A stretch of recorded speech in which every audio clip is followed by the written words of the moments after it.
The Florida University System's Inspector General presented a scathing report outlining blunders and misconduct by top brass at FAU during the search for a new president. And tonight, as I-Team Chief Investigator Mike Magnoli reports, updates the Board of Governors have made in response will impact every public university and college in the state. And Mike, the word debacle was used today. A debacle indeed. I mean, what else can you call it? For 6 months, the search committee screened candidates. Then another 6 went by while they were under investigation. And today we learned the entire search has been deemed improper and illegal. Breaking the rules while looking for a university president. That's what the Florida Board of Governors says was happening at Florida Atlantic University. For now, FAU has an interim president, Stacy Volnick. And it looks like she'll be on the job for a while, because the search committee charged with finding a new permanent president blew it. Big time.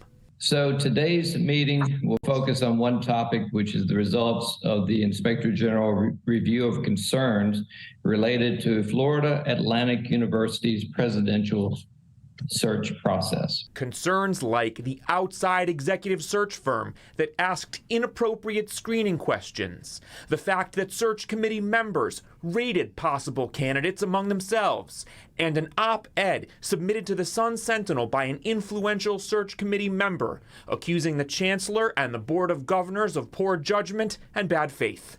Ascribing that motive to our chancellor was unfair, it was wrong, and that it came from within the leadership of the university is troubling to me. I went to Dick Schmidt's office, the writer of that editorial. He's FAU's biggest donor. My name is Mike. I'm here to see Mr. Schmidt. He wouldn't give the I-Team an interview. Instead, I spoke with former state senator Jeff Brandes. He authored important legislation reforming Florida's college leader recruitment process so our schools could attract top administrators. Even though he's a Republican, he worries that new one-size-fits-all rules are a giant step in the wrong direction. The whole goal of these university boards is to make the universities at least somewhat less political. They're always going to be somewhat political, but somewhat less. Standardizing it across the board probably isn't the right way to go. Let these boards be boards. They are independent. They are supposed to be somewhat independent. Let's not have this kind of socialist central planning.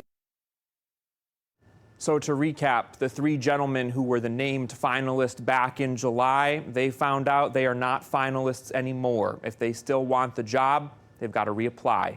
Now the Board of Governors has to come up with a new set of rules for finding presidents at colleges and universities, but who knows how long that could take.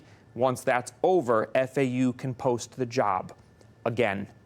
I'm Mike Magnoli, CBS 12 News.